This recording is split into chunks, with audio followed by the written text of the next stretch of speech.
Bom dia a todos, então. Hoje é a nossa aula número 12 da disciplina de armazenamento e beneficiamento de matérias-primas de origem vegetal. E vamos tratar, então, do beneficiamento do trigo.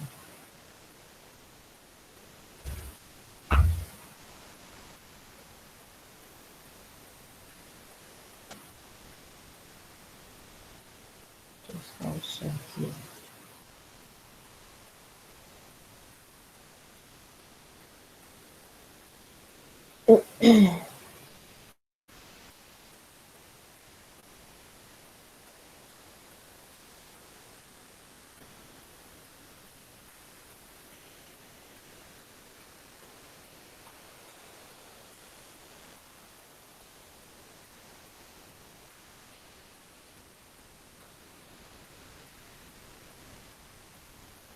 Agora aqui.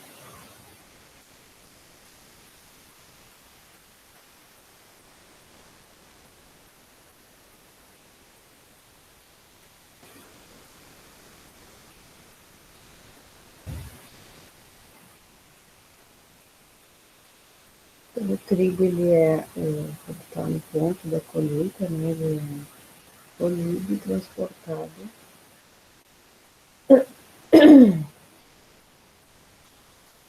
para a unidade armazenadora. Aí lá, então, é feita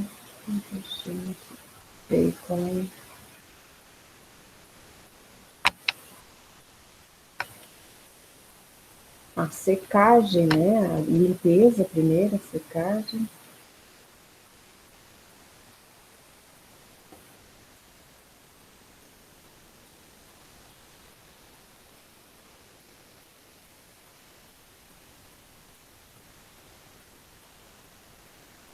E aí,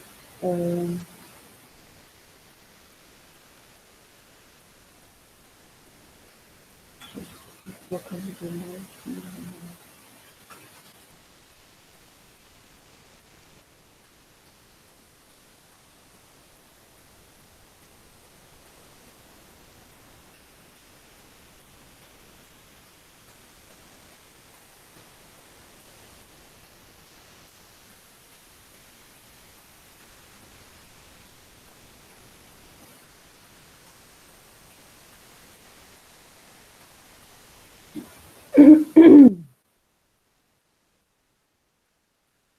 Então, o trigo vai então para esse processo mesmo de limpeza, de secagem e depois então o armazenamento.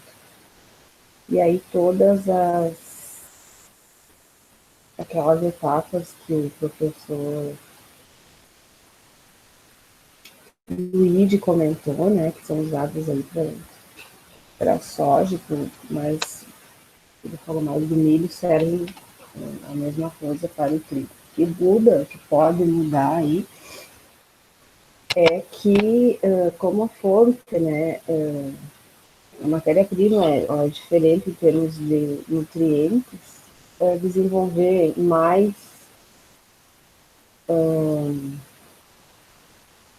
um tipo, né, de micro-organismos e de insetos e pragas diferente, né, no trigo do que no milho, do que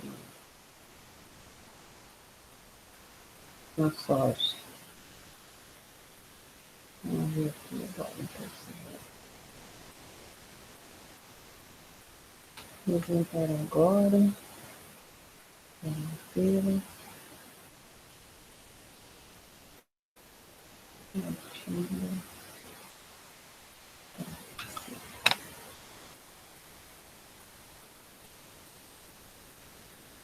Vocês estão vendo aí, gente? Dá para ver? Sim.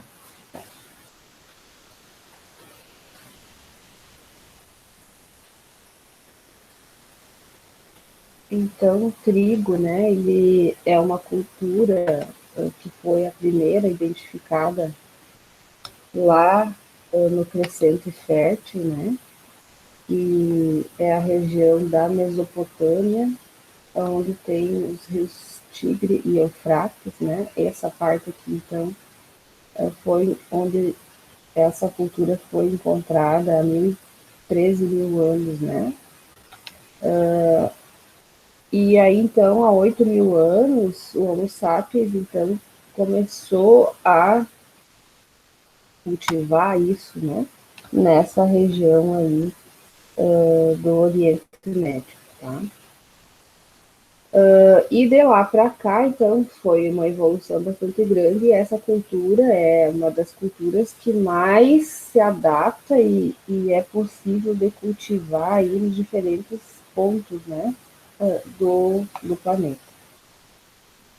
Então, no início da agricultura, né, da agropecuária, os homens da época tinham o quê? Uma fartura bastante grande na safra e uma escassez, né, na entre safra. E então, as frutas e os vegetais eram perecíveis, né? E aí, então, os cereais, eles começavam a observar que, se bem manuseados e conservados, eles duravam mais tempo, né? E isso, então, lá naqueles tempos, eles já identificaram, né? A cultura do trigo, então, ocupa um lugar de destaque no cenário de produção mundial de grãos, devido principalmente ao uso, né, na alimentação humana.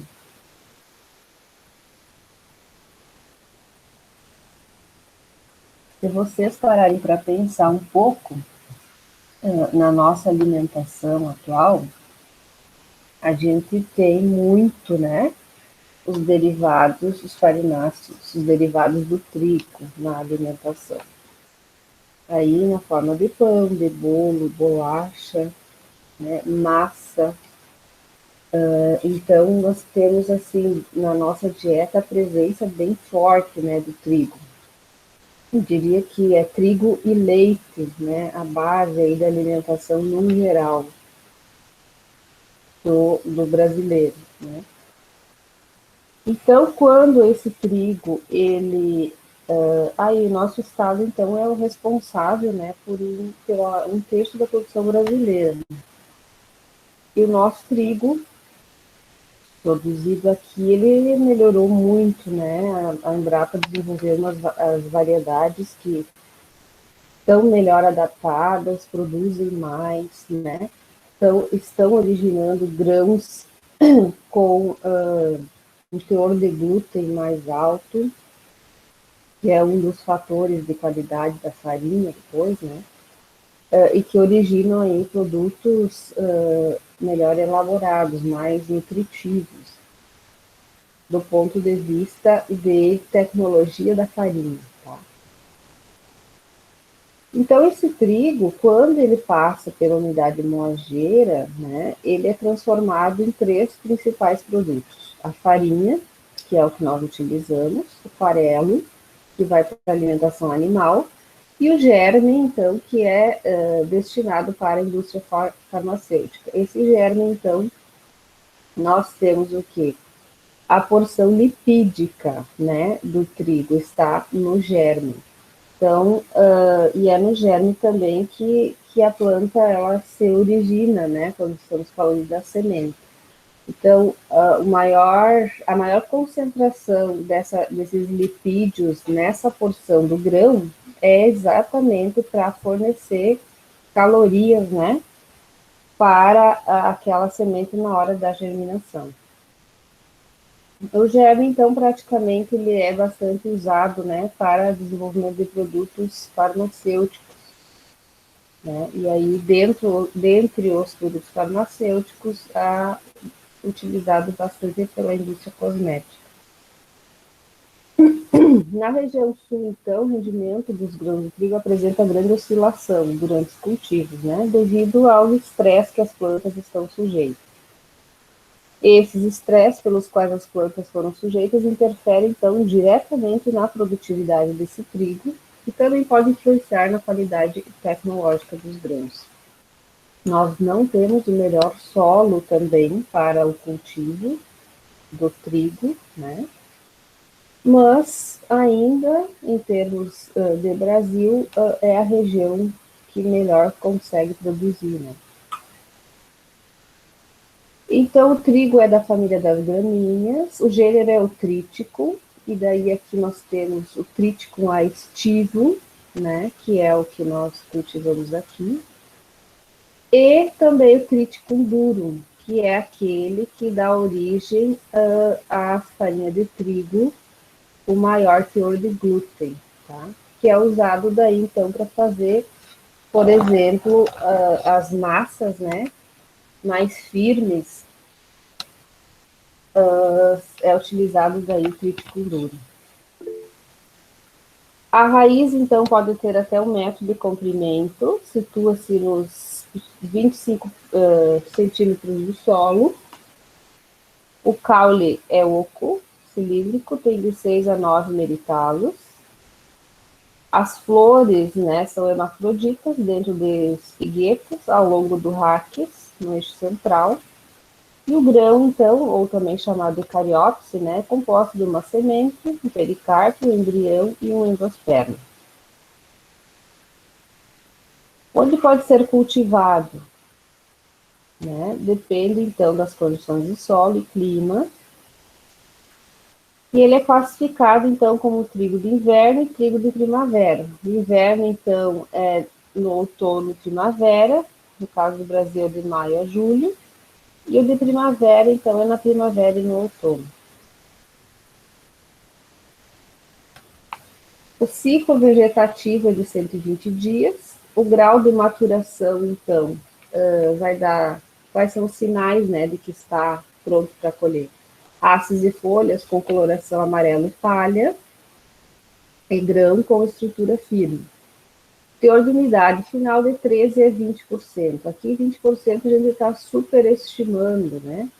Mas normalmente se colhe aí a 14%, no máximo, né, 15%. E aí depois, então, faça a limpeza,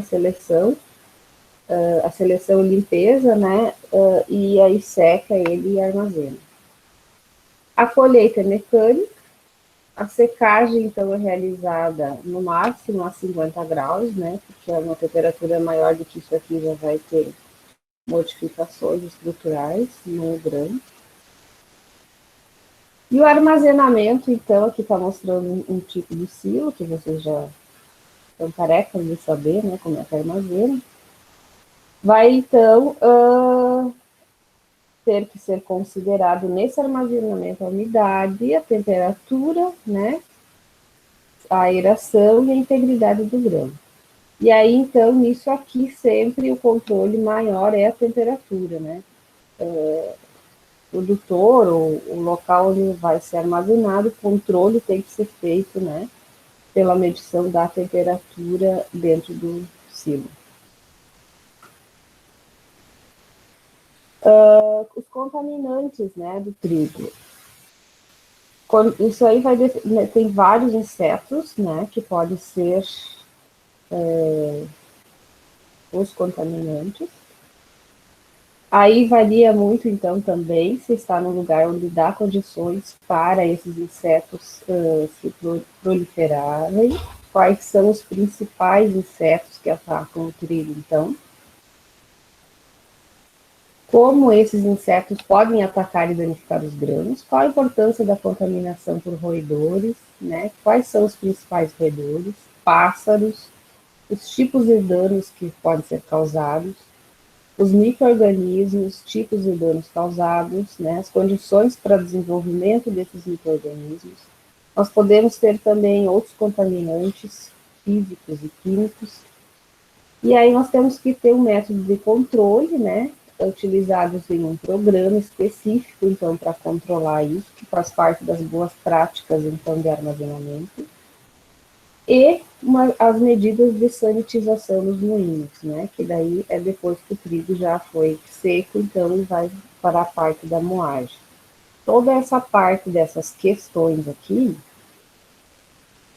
elas estão contempladas naquela apostila que eu repassei para vocês lá, que está em PDF, do pessoal da Universidade Federal do Pelotas. Então, vou deixar isso aí como tarefa para vocês com relação ao trigo, né? Para vocês responderem isso aí. E aí, então, a classificação comercial, né, do trigo. Nós temos a Instrução Normativa 38, de novembro de 2010, que é um regulamento técnico, né, de identidade e qualidade do trigo. E aí, então, como já falei para vocês, o trigo, então, ele vai ser proveniente de duas espécies, a Triticum aestivum L e o Triticum durum L. Ele é classificado também, então, em grupos, classes e tipos, de acordo com o que está nessa instrução normativa, né? O grupo 1 é o trigo destinado diretamente à alimentação humana e o 2 é destinado à moagem e a outras finalidades. O trigo do grupo 1, de acordo com os limites de tolerância, né? E aí nós temos aqui os itens, né, que são cuidados utilizados para classificar esse trigo. Então, nós vamos ter o limite máximo de tolerância expresso em porcentagem de peso. Então, o trigo tipo 1 pode ter no máximo 0,3% de matérias estranhas e impurezas, 0,3% de danificados por insetos, né, aqueles grãos aí que são roídos, danificados pelo calor, mofados e ardidos, que daí aqui são os micro-organismos, né? No máximo 0,10. Os xoxos, triguilhos e quebrados, 0,75%. Aí, então, à medida que o tipo vai subindo na numeração aqui, vai aumentando as impurezas. Tá? Então, o melhor trigo é o trigo tipo 1, depois é o 2, vocês podem ver aqui que vai aumentando, né, os valores, e o 3, então, é o piorzinho, né, deles. E fora de classificação, aí normalmente se utiliza para ração animal, né, vai para um outro destino que não seja alimentação humana. O trigo, então, do grupo 2, de acordo com a força do glúten, ou estabilidade e número de quedas, será classificado nessas classes, né? O trigo tipo 2, então, nós temos o trigo melhorador, pão, doméstico, básico, né? Grupo 2, então, que é destinado à nossa alimentação. Então, a força do glúten, né, é um valor mínimo expresso em teor de glúten mesmo, né? Então, no trigo melhorador, eu vou ter o maior teor, 300, né? No pão, 220. No doméstico, 160 e no básico, 100. Tá? Então, um trigo que tem um valor de glúten de 300, nós vamos utilizar ele, né, para fazer uma mistura com uma farinha mais fraca, né? Porque esse teor aqui é bastante alto. Então, se eu for fazer um pão com esse trigo, ele vai ficar, ele vai ter resistência à extensão, que é o que faz o glúten, porém ele não vai ter volume esse pão, né? Então, um trigo, uma farinha do tipo melhoradora vai ser diluída, né, com outro trigo que tem glúten mais fraco, menor, né, menor teor, para fazer o equilíbrio aí nós podemos ter uma farinha que vai resultar no pão, tá? Sempre lembrando para vocês assim, ó, o que é esse glúten, né? Existem duas proteínas dentro do trigo. Uma é chamada gliadina e a outra é chamada glutenina. Tá? Essas duas proteínas, então, é os que formam o glúten, né? E o glúten é como se fosse, se eu pegar um tanto de farinha de trigo, colocar numa peneira e lavar ela em água corrente, eu vou lavando, lavando, lavando, vai saindo o amido, né? Vai saindo o amido. No final vai ficar somente a porção do glúten. E a gente pode, né, exemplificar o que fica ali na peneira como se fosse um chiclete, né? O glúten tem a estrutura muito parecida com um chiclete, depois de mascado, tá? E essas duas proteínas, a gliadina e a glutenina, elas estabelecem ligações, né, químicas entre os radicais dos seus aminoácidos, né? E essas ligações são as pontes de sulfeto que faz entre uma e outra, tá? E aí isso faz o quê? Quando o pão cresce, ela permite o crescimento do pão, mas ao mesmo tempo mantém a estabilidade. Vocês imaginem, então, um chiclete que vai crescer quando está dentro do pão ali, né? Fazendo parte daquela farinha, mas ao mesmo tempo ele não solta. Ele deixa crescer, ela vai, né, espichar a massa, mas também vai manter a estrutura do pão, tá? E por que isso é importante? Porque no processo de panificação eu tenho uma fermentação. E nessa fermentação eu tenho que o que faz o pão crescer é o CO2 que é liberado ali no processo fermentativo, né? Então o CO2 faz a massa expandir. Se não tem muito glúten, o que acontece? A massa expande, expande, expande, cresce e se desfaz. Depois daí que tu desliga o forno, o pão desmaia, né? Porque não tem glúten. Agora, se eu tenho um teor de glúten ideal, ele vai fazer, né? O glúten faz esse movimento do chiclete. Deixa as bolhas de CO2 fazer o pão crescer, ocorre o forneamento e ele não deixa isso voltar. Ela mantém essa rede de glúten, mantém o pão na estrutura que é necessária, né? Então, a farinha de trigo tem que ter um teor de glúten, né, de 220 para o trigo ser classificado como para fazer pão. Estabilidade, né, o quanto então essa farinha tem essa estabilidade, isso é uma relação direta com a quantidade de glúten. Quanto mais glúten, maior a estabilidade, que é esse extensível, né, estender e manter, né, isso é estabilidade. E o número de queda, o número de queda é o quê? Também chamado de Falley number, né? Falley number é um método, então, onde se mede o quê? A quantidade de enzimas que tem ali naquela farinha e que vai fazer o que faz a enzima, né? Essas enzimas diastásicas que são presentes na farinha, elas quebram, né? Quebram, comem, vamos dizer assim, o amido, que é uma molécula maior, em glicoses, né? Transformam o amido primeiro em dextrina, depois em glicose, que são as moléculas menores. Se esse trigo ele tem um número de queda alto, né? É porque ele tem poucas enzimas, né?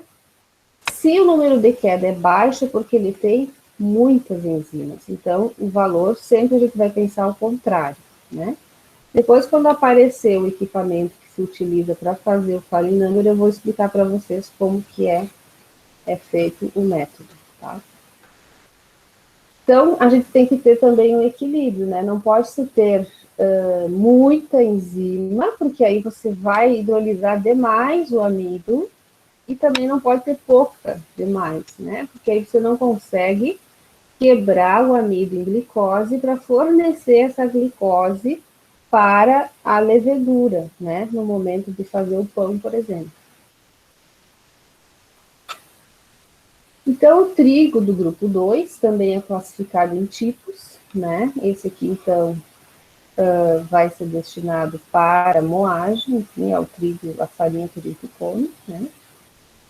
E aqui, então, nós temos outros fatores, né, que determinam a qualidade, o peso de hectolitro, né, do tipo 1 a 78, tem o maior pH, né, aqui não é o pH ácido básico, mas é o pH com maiúsculo, né, peso hectolítrico, ou hectolitro, tanto faz, as duas formas estão certas, então no 78 é o tipo 1, 75 o tipo 2, 72 o tipo 3.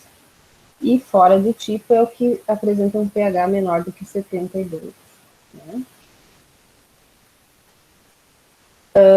Umidade, 13% para todos, materiais estranhos e impurezas, 1%, 1,5% e 2%, maior do que 2%, e grãos avariados em percentual, né? 0,5% danificado por insetos, mofados e ardidos, e quebrados, triguilho, né?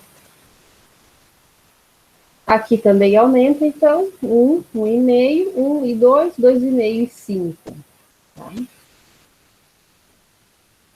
Então, será desclassificado e considerado impróprio para consumo, com a comercialização vedada, o trigo que apresentar uma ou mais das situações indicadas a seguir. Tiver aspecto generalizado de mofo ou fermentação, mau estado de conservação, odor estranho, impróprio ao produto, né, que inviabiliza sua utilização para o uso proposto, a presença de insetos vivos ou mortos no trigo do grupo 1, presença de sementes tóxicas, sementes tratadas ou com toxicidade desconhecida, percentual do total dos defeitos danificados pelo calor, mofados e ardidos acima de 5% para o trigo do grupo 1, percentual total de defeitos danificados pelo calor, mofados e ardidos acima de 10% para o trigo do grupo 2, e percentual de matérias-primas, de matérias estranhas, impurezas e defeitos acima do que está estabelecido para fora de tipo,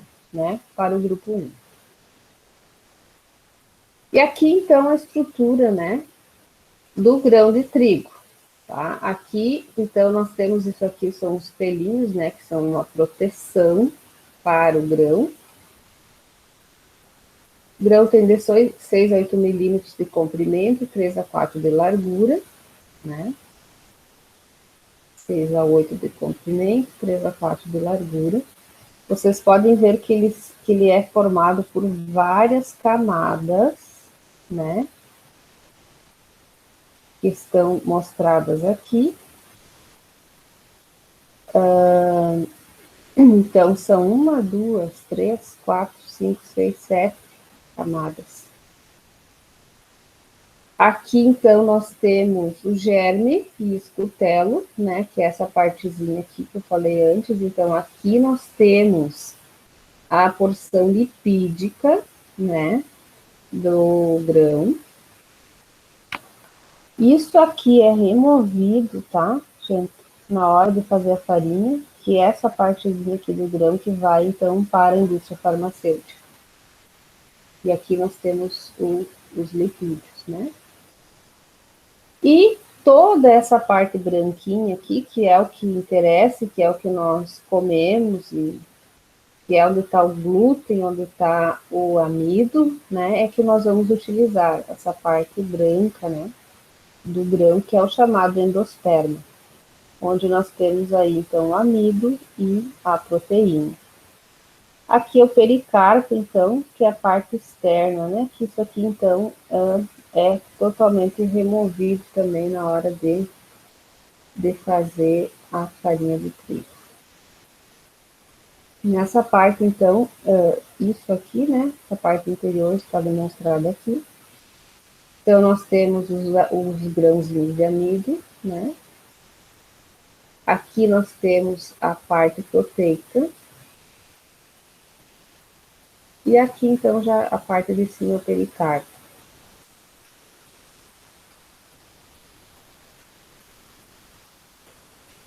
Então, a composição química, né? do trigo. Proteína pode variar de 7 a 18%, normal é de 10 a 13%, né? Então, podemos ter um trigo com pouca proteína, vai ter 7%, e com altíssima proteína, 18%, né? É uma ampla faixa aqui que pode variar, né? Dentre as proteínas, então, que nós temos dentro do trigo, nós temos a albumina, que representa 12%, as globulinas, 4%, e aí a maior parte, né, como já falei para vocês, a gliadina e a glutenina, né, que são as duas frações que compõem o glúten, tá? De cinzas, nós vamos ter de 1,5% a 2%. O que nós temos nessa cinza, então, da farinha? Fósforo, potássio, magnésio, cálcio, enxofre, ferro e galho, né? São, então, os componentes, né, os elementos inorgânicos que nós vamos ter nas cinzas. Lipídios, então, de 1,5% a 2%, na forma de glicerídeos, fosfolipídios, esteróis, né? Esse esterol, principalmente o tocoferol, que é o que dá a cor amarelinha, né, para o grão do trigo. Umidade de 8 a 18%. A quantidade de carboidratos, então, que nós temos é de 72%, e aí nós temos o amido, que representa 90%, a celulose, que tem mais ou menos em torno de 7%, e os açúcares, né? Em geral, glicose e frutose, 3%. A celulose aqui, então, faz parte da porção mais próxima ali da casca, fazendo até parte da casca. As vitaminas, então, nós temos várias, né? Por isso que o trigo também ele é um componente muito nutritivo, né? Olha a quantidade de vitaminas.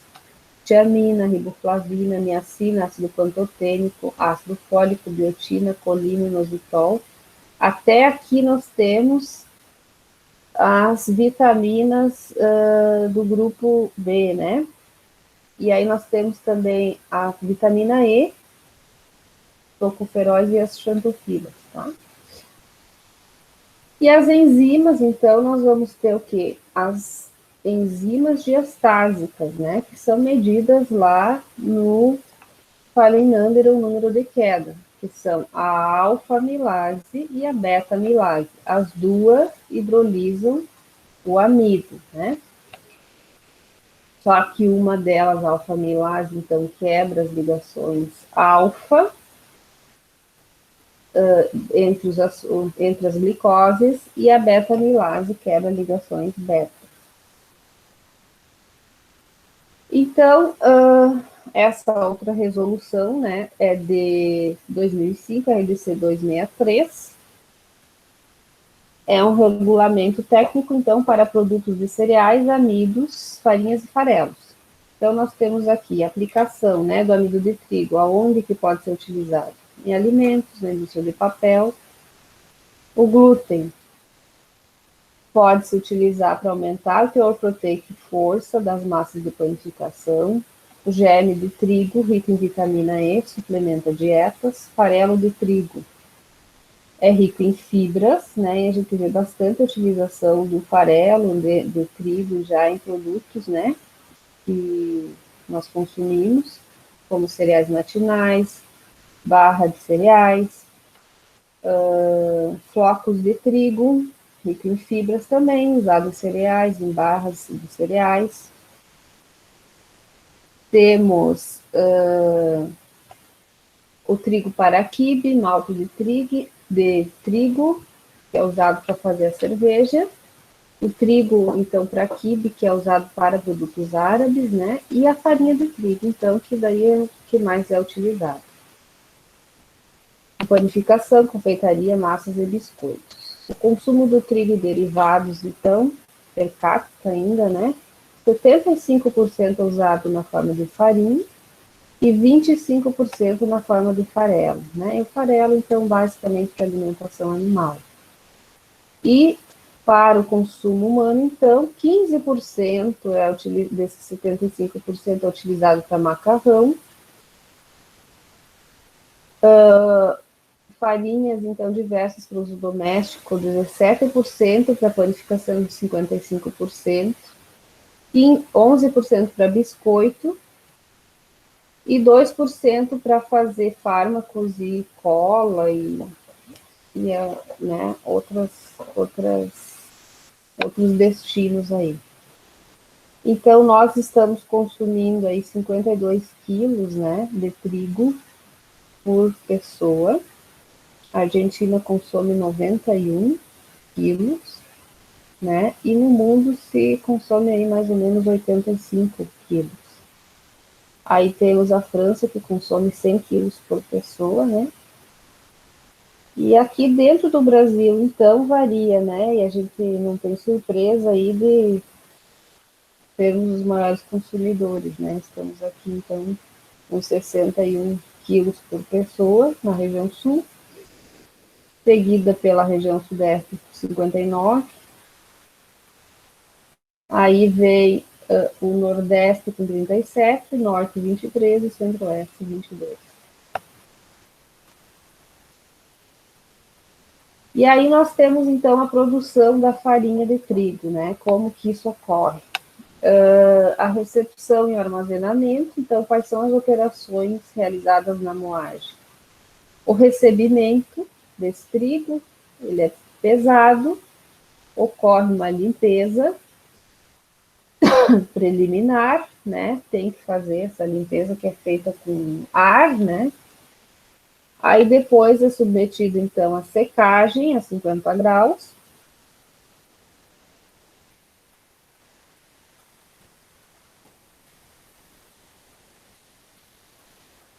E uma mistura, então, dessa massa que foi pesada, limpa e seca, né? E aí, então, ocorre uma segunda etapa aqui de limpeza e separação, né? Essa separação vai ocorrer, pode ocorrer com relação a propriedades magnéticas ou geométricas, né, de tamanho, ou densidade, propriedades aerodinâmicas, solubilidade e suspensibilidade em água, ou propriedades mecânicas devido à fricção. Então, é feita uma separação, né? Aqui nos nossos moinhos não tem muito essa parte aí, né? Porque vai sempre se armazenar, se limpar, secar e armazenar o que foi produzido, né? E, por exemplo, chega um caminhão de uma propriedade rural, chega outro no mesmo momento de outra propriedade rural, né? Distintas, diferentes, eles vão misturar tudo e fazer essa etapa aí tudo de uma vez. Aí vai se fazer um condicionamento. Esse condicionamento é pegar, então, esse trigo que está seco, né? Que foi limpo e que está seco, e está, então, classificado, vamos dizer assim, separado. Você faz, então, um condicionamento, que é umedecer, né, esse grão. Isso pode ser feito por imersão em água ou por aspersão de água, né, sobre a camada de grãos. Normalmente se faz o condicionamento por aspersão. Por quê? Porque eu preciso amolecer a estrutura externa ali, a parte externa, né, do grão para poder fazer a moagem. Aí nós temos a etapa da primeira moagem, que ocorre a quebra, né, desse grão de trigo, e isso é feito no moinho com rolos corrugados. Aí depois dessa etapa vai para um peneiramento que é feito nos plancisters, que são máquinas que ficam fazendo uma tremedeira assim mesmo, né? E aí ocorre é uma peneira gigante, né? Aí depois ocorre o que? Uma purificação, que é realizada nos sasores, E aí vai para a segunda moagem. Então, na primeira só quebra, né, o grão. Na segunda moagem que começa o processo, então, de redução desse grão até chegar à farinha, né? Chegar na granulometria da farinha. Essa segunda moagem, então, ela ocorre nos rolos, né? Nos rolos lisos já, que é só para diminuir o tamanho mesmo, né? Os primeiros rolos, eles são dentados, corrugados, então o trigo é quebrado ali na hora que ele passa. No segundo, esses rolos, eles são lisos, né? Não tem essa corrugação. Aí, então, essa farinha passa de novo para um peneiramento em outra quantidade aí de plancistas, né? E aí está no final já da moagem, é onde se vai aditivar essa farinha, que pode-se utilizar os branqueadores, né? Que são aditivos químicos para clarear a farinha. E onde é feita a fortificação, que é obrigatória, né? Com o ferro e o ácido fólico, tá? Depois disso, então, essa farinha já vai para a embalagem, nas embaladoras, né, que são automáticas. Ela passa, então, por um processo de maturação, que é o quê? Deixar ela descansar, né, porque ali você tem as enzimas ativas, né? Esse processo, então, depende muito, né? É um período variável, mas o mínimo, assim, que deveria ficar descansando essa farinha é de 20 dias, tá? E aí, então, você tem no final a farinha de trigo. Aqui nós temos um modelo, então, de limpador preliminar, né? Aonde você tem a separação, né, das impurezas, que vão, né, aqui vai sair, então, as impurezas, e aqui sai o trigo, né? Aqui é um separador eletromagnético que pode vir resíduo, né, de metais no processo de colheita. E se um desses parafusos ou pregos ou o que for entrar no moinho, né, com certeza vai estragar. E os moinhos, eles são bastante caros, né? Então, isso aqui, esse separador eletromagnético é muito importante, né? Porque todo o grão passa aqui e se tiver, então, alguma coisa de ferro ou metálica, vai ser, então, é um ímã, né? Essa parte vai grudar aqui, vai ser separado, tá? E parece impossível, né? Porque tu tem só a lavoura lá do trigo vir esse tipo de material estranho de impureza, mas vem bastante, né? E isso precisa ser retirado, né? Para não danificar os rolos, né? Do moinho depois. Esse aqui é um separador de disco, né? Aonde você vai ter a separação aqui por tamanho, né?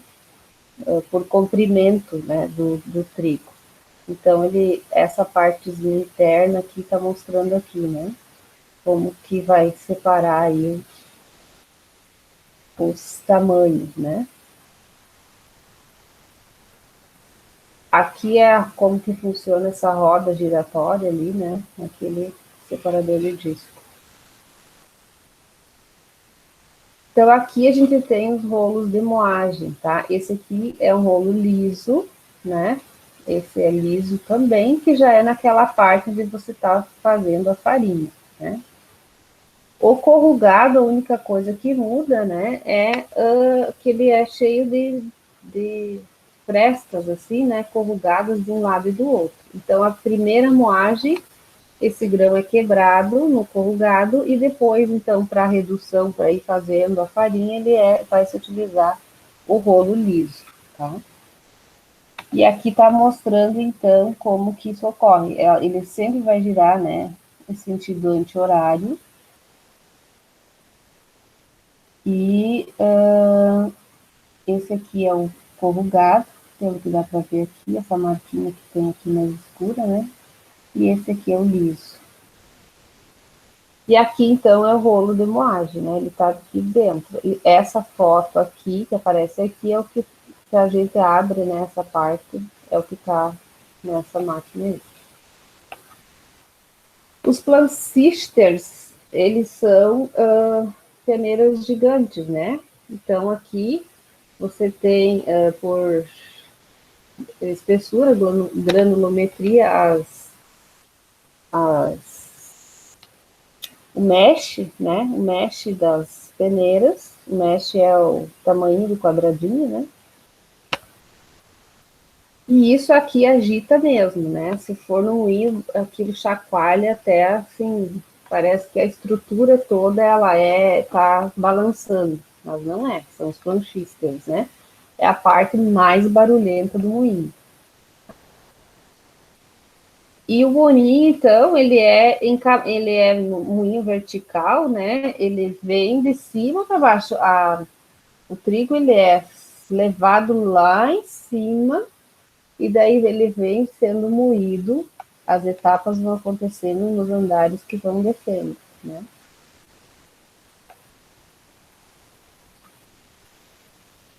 Aqui, então, os sasores, né? Que tem a função de sugar esse trigo que vem sendo moído, né? E levar para a segunda moagem. E aí, depois da segunda moagem, então, é só a embalagem, né? O moinho de trigo é muito interessante, assim, de fazer uma visita, né? De observar esse processo todo. E uma das coisas que a gente verifica que para a limpeza, né, de um moinho, por exemplo, se utiliza somente ar, né? É o único local aí que produz alimentos que não entra água, né? Você não vai limpar nada com água, você vai utilizar somente ar para limpeza, né? Então é um local bastante limpo, seco, né? E barulhento. Profe, Oi. mas o trigo não é umedecido para ser melhor de moer, para poder separar o miolo da casca? Sim, isso ocorre lá na, no condicionamento, sabe, Douglas? Aí tu condiciona ele naquela umidade, aí ele vai ser succionado lá para cima e daí ele vai ser moído. No processo de moagem, esse tanto que você umidificou o trigo antes de moer, ele vai secar só pelo processo de fazer a moagem. Ele vai secando, entende? E chega lá embaixo, né, no moinho, a farinha pronta e seca, né? Essa umidificação ocorre só naquela etapa ali, né? Que é a etapa inicial, para poder conseguir moer, porque a casca do trigo é dura, sabe? Então você precisa umidificar, mas tipo não é um banho, né? Não é mergulhar. Você pode até mergulhar assim, mas é pouco tempo, ele não absorve tanto. Então a casca é muito dura, né? Então, eles pegam e fazem um borrifo, assim, de água para umedecer um pouco para poder tirar a casca, né? Para umedecer, para fazer aquela primeira moagem, né? Mas dentro, então, do moinho é tudo seco, não tem água, sabe? Não tem que nem tipo eu comparo com uma agroindústria de frutas e hortaliças, ou com leite, ou com carne, né? Que se entrar lá, vocês vão ver que é água por todo lado, e é água o tempo inteiro no processo. No trigo, não, né? E não só no trigo, milho, nas farinhas em si é tudo seco, né? Não sei se eu te expliquei. Sim, sim, entendi. Então, tá. Então, essa RDC 344 de 2002, então, é um regulamento técnico para fortificar as farinhas de trigo e farinha de milho, né, com ferro e ácido fólico. Aí eu pergunto para vocês, por que será que tem que fortificar as farinhas, né? O que vocês acham? Por que entrou em vigor essa resolução?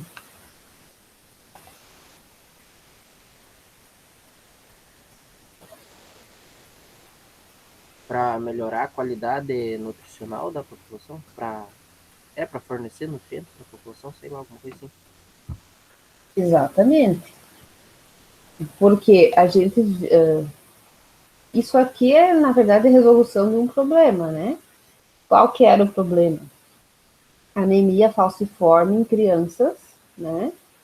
E falta de ácido fólico em gestantes, né? O ácido fólico ele é fundamental ter as condições ideais aí quando alguém vai engravidar, né? Alguém não, uma mulher vai engravidar. Então, esse aqui é o ferro e o ácido fólico é a vitamina B11. Então, como a população come muito derivados de trigo, né?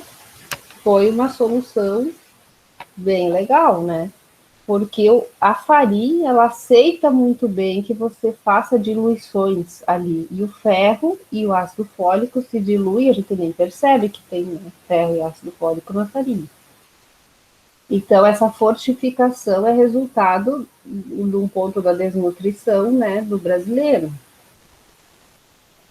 Só que, então, poderia se botar mais coisas, né, mais vitaminas, mais, né, minerais e tal, mas coloca-se especificamente esses dois porque existe uma deficiência brasileira bastante grande de ferro em crianças e do ácido fólico em gestantes. Então, você consegue aí dar uma amenizada nisso, né?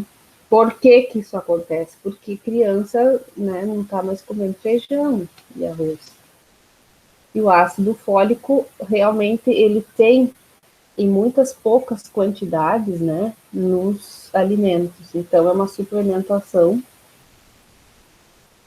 que para quem não precisa, quem não é gestante, não precisa, mas não faz mal comer, né?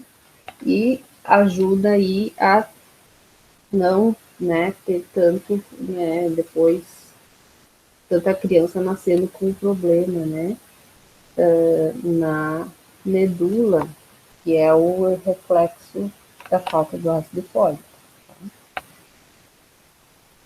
Então, a farinha de trigo integral e a farinha de trigo duro não precisam ser fortificadas, né, por limitações de processamento tecnológico, a integral e a do trigo duro, mas as outras sim, né, a normal.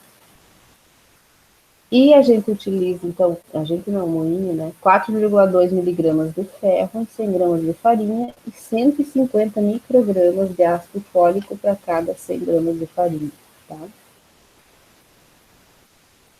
E essa fortificação, tanto o ferro quanto o ácido fólico, são bem baratos, então não onerou aí o preço da farinha em função dessa fortificação.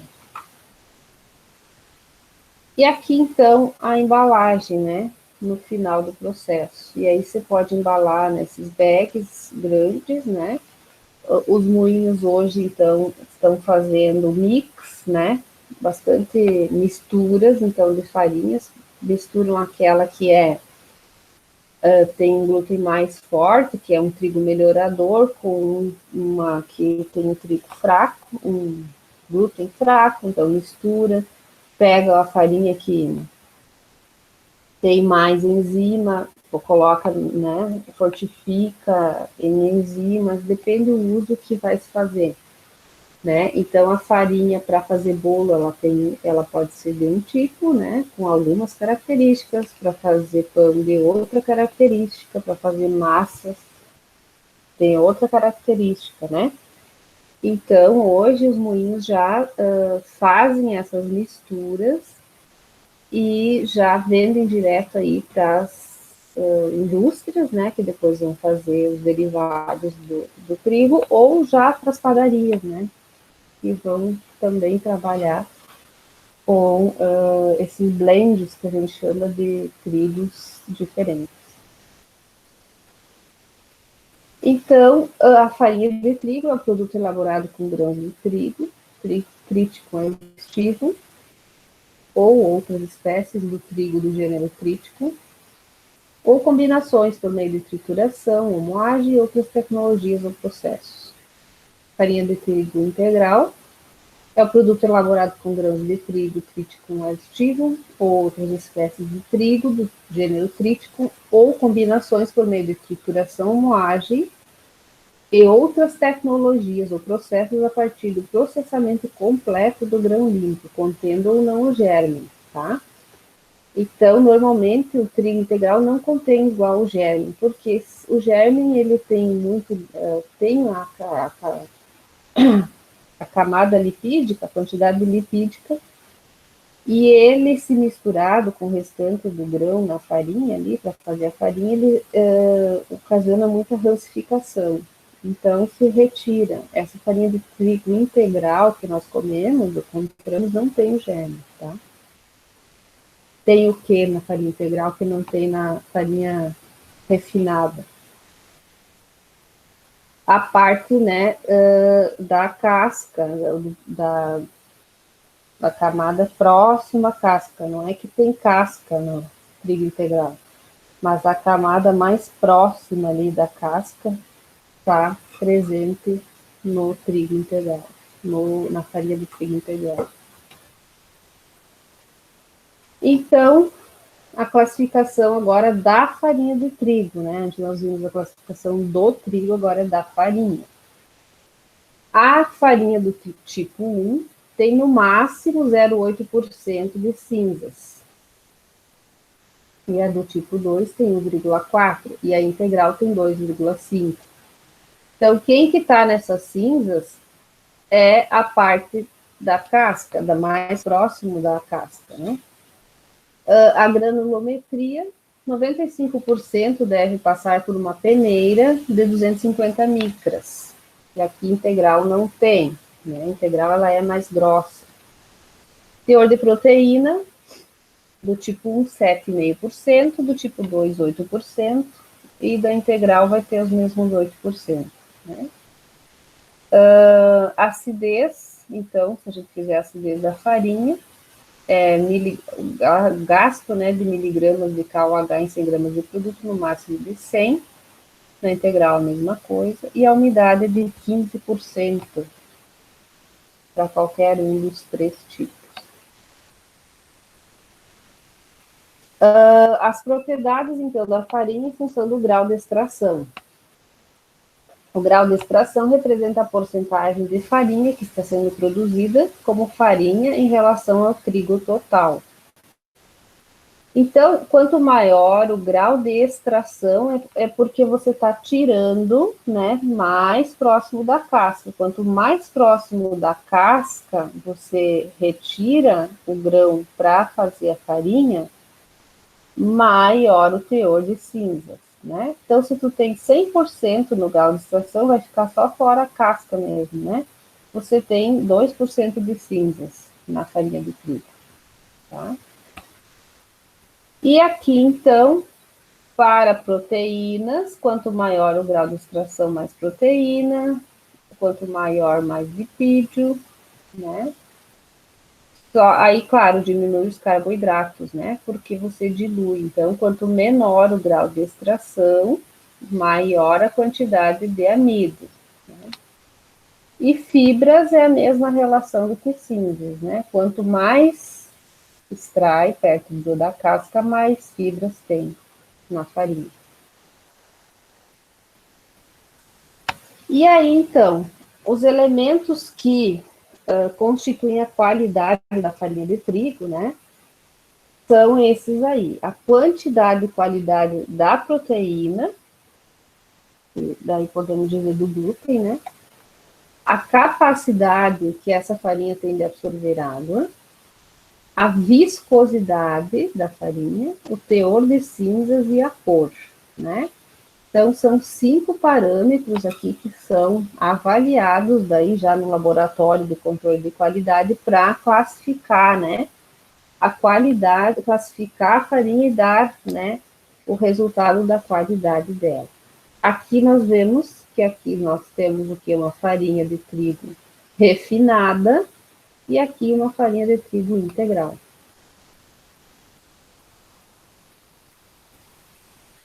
E aí, então, nós temos os métodos analíticos, né, que são utilizados para fazer esse controle. Nós vamos medir, então, no laboratório a granulometria. Aqui, então, são os números dos métodos, né, e aqui, então, a ACC, American Association Cereal Chemistry, que é a Associação Americana de Química de Cereais. Então, os métodos estão descritos aqui. Para granulometria, nós utilizamos peneiras padronizadas. Acidez graxa, nós vamos utilizar o método titulométrico, que é igual, né, àquele que nós já fizemos no laboratório, que é a titulação. Umidade, que se utiliza, então, o método gravimétrico, né, que é colocar a farinha lá a 105 graus na estufa, deixar secar, pesar, né, e fazer o cálculo.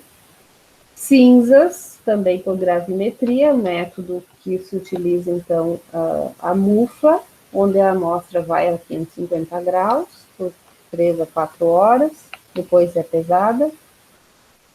Proteína, utilizado o método de Kildan, que é o método Kildan modificado, onde você vai fazer a titulação com ácido bórico. E também se pode fazer a medição das proteínas através do equipamento, né, que usa a reflectância de infravermelho, tá?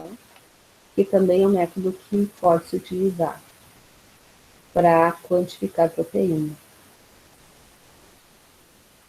E a qualidade panificável da farinha, então, a gente mede com testes reológicos para ver a qualidade do glúten. Para isso, nós utilizamos o farinógrafo, o extensógrafo e o alveógrafo. Tá? São 3 equipamentos que nós vamos utilizar, então, para realização dos testes reológicos. O farinograma.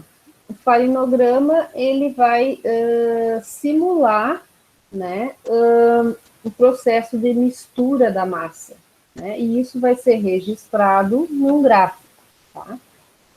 Então, o farinograma, essa partezinha aqui de cima é uma tampa, a gente tira essa tampa, pesa 100 gramas de farinha de trigo, coloca aqui dentro, e aqui nós temos uma solução salina, tá? Que é diluída em 1% de sal.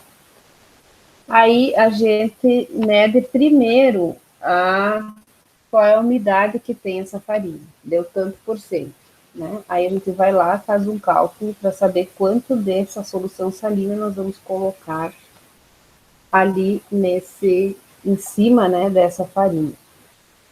Deu por tantos ml, né? A gente mede aqui, liga o equipamento, ele começa a misturar somente a farinha seca, e aí aos poucos, isso aqui é uma bureta, né? Ela vem para cá, a gente puxa ela e a gente solta então o líquido aqui.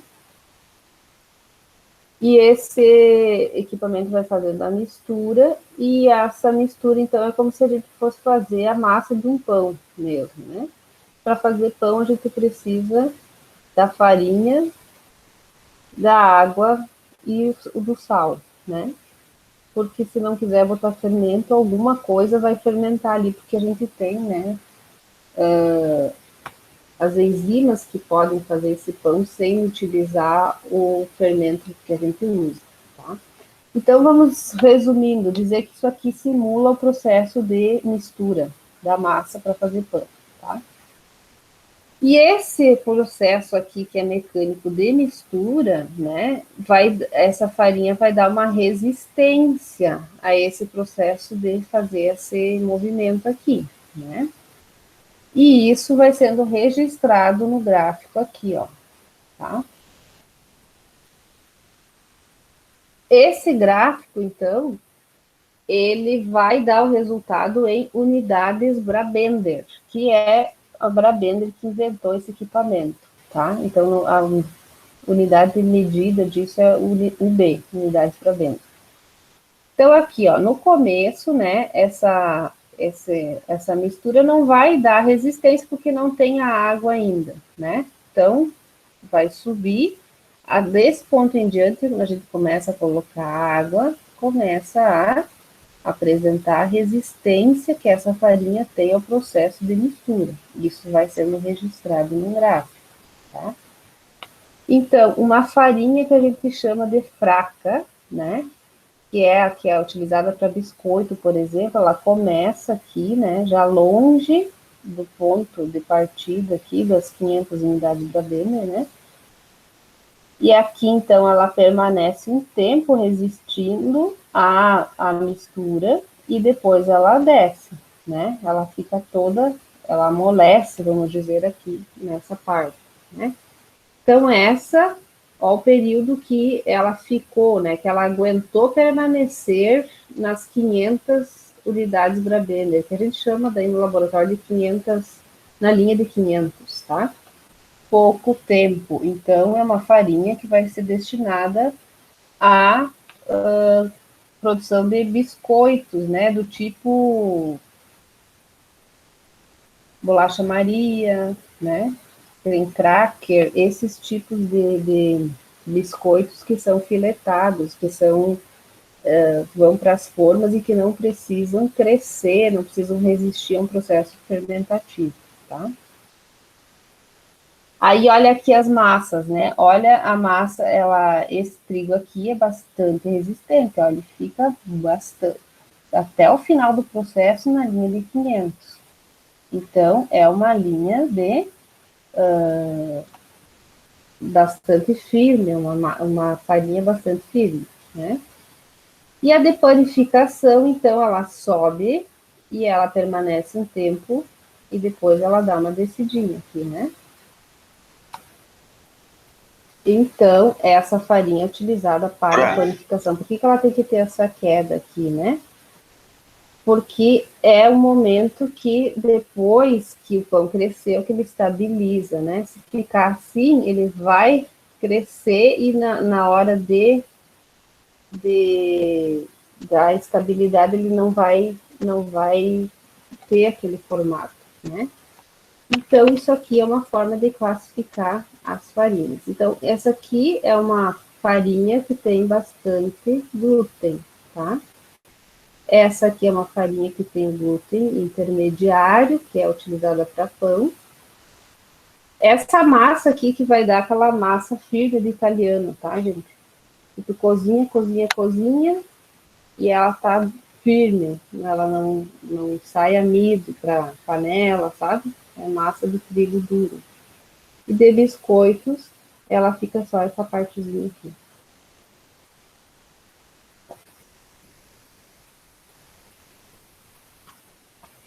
Aí aqui nós temos um outro equipamento, que é chamado extensograma, né? E da análise de extensografia. Essa massa que a gente fez aqui, né?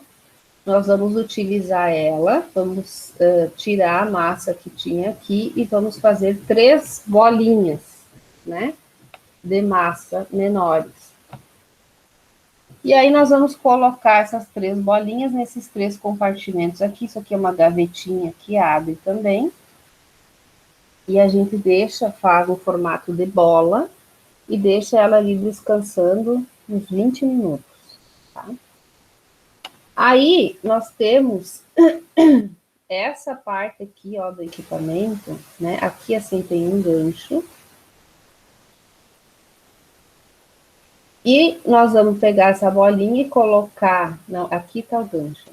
colocar aqui essa bola, então imagine uma bola aqui, e isso aqui vai ser uma alavanca extensível, tá? Ela desce até lá embaixo. E essa alavanca passa nessa massa, nessa bolinha que foi feita, então, e tá aqui, e vai estender a massa até que ela rompe, né?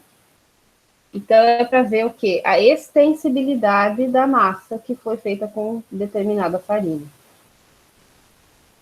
Se a farinha é bastante extensível, nós vamos ter um gráfico igual esse aqui, ó, que vai lá em cima e desce, né? Então, uma farinha utilizada para massas. Se o gráfico vai um ponto e rompe, né? Nós vamos ter a farinha para panificação. E para biscoitos, né? Eu tenho, então, uma massa que nem se registra lá em cima, ela nem tem resistência, né? A extensão, ela é totalmente extensível. Né? Então, são os três tipos, né, de farinha. Então, essa de biscoito que vai, digamos aqui, estender, vai, né? E isso também é registrado no gráfico, tá? E aqui o alveógrafo, né? No alveógrafo, ele substitui esses outros dois, tá? Então, se eu tenho alveógrafo no laboratório, não preciso ter farinógrafo e extensógrafo. Ele faz o que os outros dois fazem, né? É o equipamento 2 em 1. Um. Esse aqui, então, ele é mais rápido de fazer, a gente utiliza menos amostra, né? E tem o mesmo resultado. Os moinhos que eu conheço, como eles já tinham, né, o extensógrafo e farinógrafo, eles compraram esse aqui é mais novo, né, mais moderno. Mas a maioria dos moinhos continua tendo os três, né? Até para ter certeza do resultado, né? Faz naqueles dois primeiros, depois faz nesse e compara os dois, né? Então, esse aqui também, ó, essa caixinha é onde vai ser feita a mistura da massa. Aqui é preparada a solução salina, então o equipamento mesmo vai registrar a resistência da massa ao processo de mistura, né?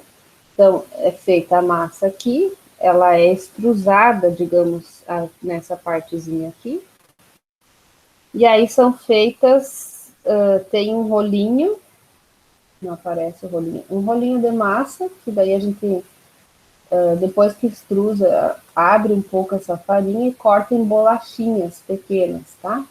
Tipo 3 ou 4 bolachinhas pequenas.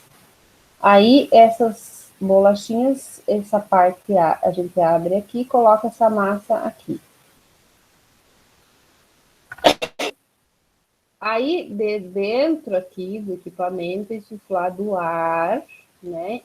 E essa bolachinha, né, que tá aqui, ela vai expandir e formar essa bola, que aparece aqui, ó. E vai, então, esse ar sendo insuflado, né, até que essa bola estoura. E daí, então, é registrado no gráfico, né? E aí nós temos, então, esse gráfico que sai, então, já com a extensibilidade e a resistência à mistura, tá? E os dados que saem daqui é o P e o W e o L, né? O L, então, é o quanto vai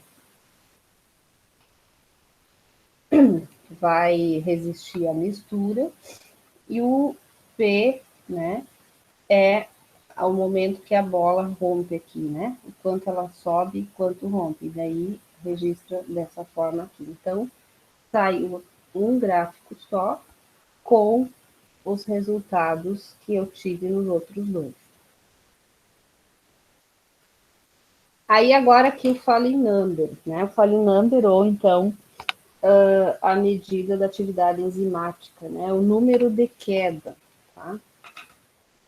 Então, esse equipamento aqui, ele tem um banho aquecido dentro, é a água aqui, né? E aí nós temos, esse aqui é um tubo de vidro, né? Aqui é uma haste metálica. Aqui, assim, ela tem um anelzinho que é aberto, né? E nós vamos simular aqui nesse equipamento, então, vamos diluir a farinha em água e vamos colocar aqui dentro desse banho-maria, que vai a 100 graus, né? Água fervendo. Nós colocamos esse tubo com a farinha diluída em água dentro aqui do equipamento. A gente faz um movimento de mistura da água com a farinha, né? 30 vezes tem que chacoalhar esse tubo. Aí a gente coloca aqui.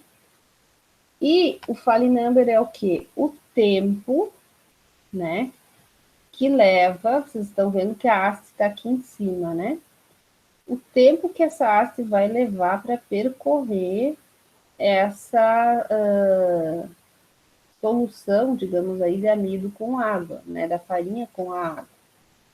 Aí, assim, ó, se eu tenho bastante enzima, nessa temperatura ocorre a gelatinização do amido, né? Vai virar uma cola, vamos dizer, uma pasta, que nem a gente fazer a nossa cola de farinha em casa, né?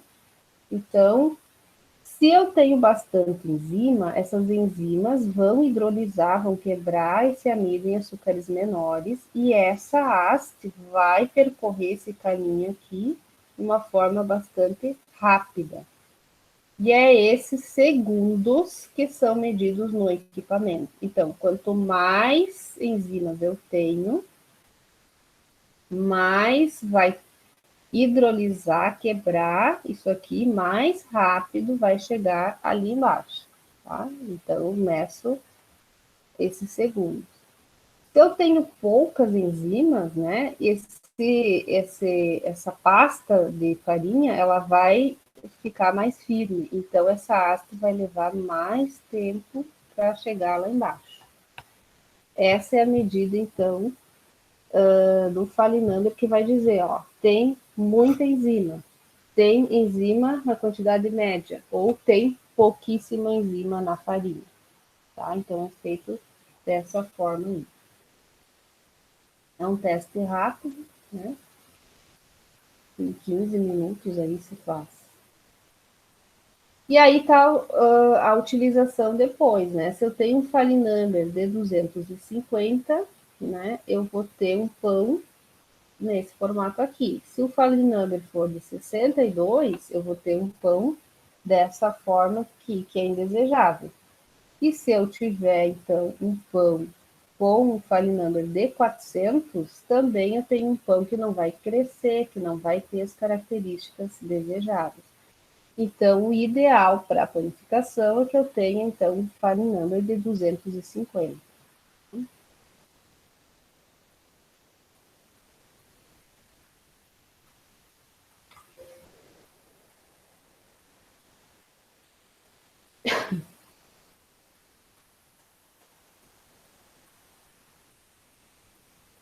Nossa senhora, 1h20. Me fui embora, Paulo.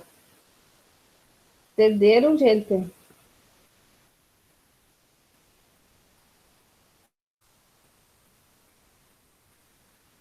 Sim. Tudo tranquilo? Alguma pergunta? Não, professora, só uma vez eu visitei um moinho lá em Santa Maria e tinha o laboratório, mas no final eles faziam ainda, tinha um cara que fazia o pão ali, testava as massas, tudo para. Não sei se era por falta de ter todos os equipamentos ou é praxe. Aí eu não sei dizer. Depende muito, Carlos, do tamanho, né? Do moinho, de quanto ele tem que produzir, para quem ele fornece, mas é bem recomendável, né? De fazer o teste de panificação, que é realmente pegar a farinha que saiu ali, fazer o pão, né? E ver o que acontece. Então, você pode utilizar isso como uma ferramenta a mais, ou você pode ter como padrão isso, né? Depende muito daí da capacidade, né, de trabalho do moinho, da quantidade de funcionários, da abrangência e de ter ou não os equipamentos, né? Mas esses que eu coloquei aí para vocês, né, tem vários outros também que dá para a gente utilizar. Tem um que mede só o teor de glúten, né? Tem colorímetro, tem outros, né, que vão tornando o laboratório mais completo. Mas o farinógrafo, o extensógrafo e o Falinander e o alveógrafo, eles são obrigatórios, né? De ter, qualquer moinho brasileiro aí tem que ter esses equipamentos, tá? Para medir a qualidade reológica. E daí tem que ter, para fazer unidades, cinzas, lipídios, a proteína, né? Então, tu sai com um laudo, né, completo aí do trigo que você acabou de moer, né? E aí você também é mais assertivo na destinação, né, na venda dessas farinhas. Pode falar, Douglas. Prof, eu não sei se já foi comentado, eu entrei mais tarde na aula, mas alguns da nossa turma a gente já visitou o moinho da Cotricampo junto com o professor Portela. Uhum. Vocês já viram tudo isso lá, então, né? Sim. E é muito, o moinho da Cotricampo é um exemplo, assim, de muita evolução, sabe? Investimento na parte de controle de qualidade. A primeira vez que eu visitei ali, tinha poucas coisas, né? Poucos equipamentos. Mas aí eu acho que foram uns 3 ou 4 anos depois que eu fui lá de novo com uma das turmas. Agora não vou lembrar qual. Acho que era da agroindústria. E aí eles já tinham se equipado muito bem. Ele é muito completo, sabe? O laboratório. E eu sei que eles também andaram investindo e modificando a planta de produção de farinha também. Tinha algumas coisas, alguns equipamentos lá que eram meio antigos, né? Mas eles andaram reformando tudo ali. E parece, daí não fui mais lá, mas parece que está muito bem, bem equipamento, né? Moderno e no processo também de fabricação da farinha. É muito bom isso, né? Porque, querendo ou não, os produtores aqui né, produzem o trigo e entregam ali, né? Na Cotricampo. Então, é bem, bem importante ter esse ambiente bem, bem modernizado, bem adequado, né?